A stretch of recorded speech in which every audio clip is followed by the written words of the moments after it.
Philip Bell, President of the Steel Manufacturers Association. Nice to see you at this steel conference in New York. Thank you and good morning. It's good to be here. There's always so much to talk about with your industry, and a lot of it centers around what's happening in Washington, which is your home base.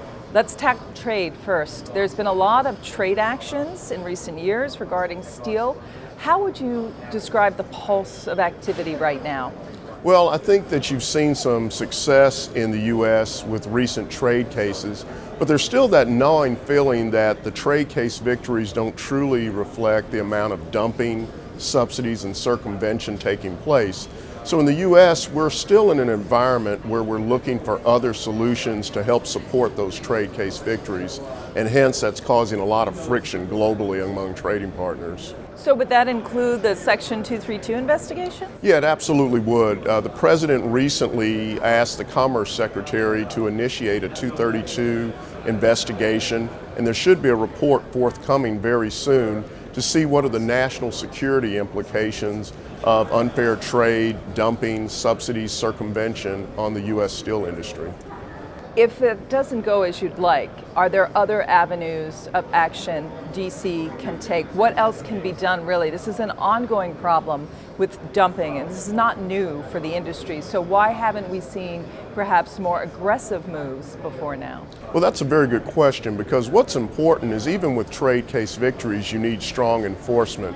So what we would like to see is also an administration, and we think we have that, that's very committed to strong enforcement mechanisms and making sure that everyone plays by the rules and follows the laws of the United States.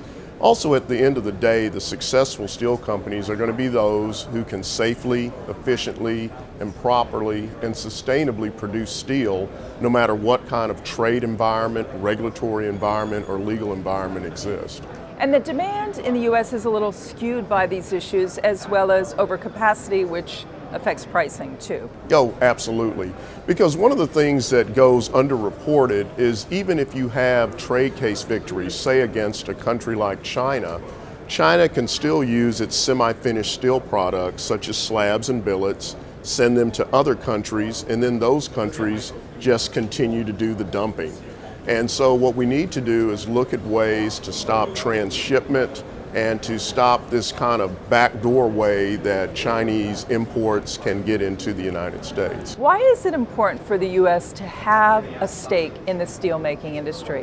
Why is it that the steelmakers don't give up, even though it seems that the deck is stacked against them? Well, I got to tell you, the United States steel industry is the most resilient, the safest, and most productive in the world. In fact, benchmark steel producers in the U.S. make steel at less than 0.5 man-hours per ton. So this isn't a question that we can't compete.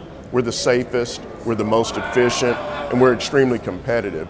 Also, for a country to have a strong economy, you have to have steel.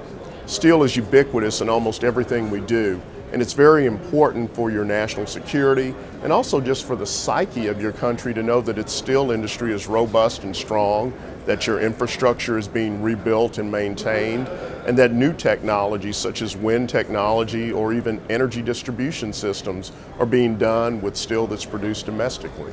Do you expect to see much new investment in new plants in the U.S., or will we see more of retooling as plants try to become more and more efficient? I think you're going to see a combination. Currently in the U.S., there are two greenfield facilities currently operating. One is Big River Steel in Osceola, Arkansas, and another is under construction and will be completed soon, and that's CMC's new micro mill in Durant, Oklahoma. In addition to that, you see large capital investments from bellwether EAF producers like Nucor, Steel Dynamics, and even Charter Manufacturing in Cleveland. So you see a combination, and you see an industry that's poised to seize upon a resurgence and an increase in demand. Philip Bell, nice chatting with you. Thank you so much. Thank you. It's a pleasure.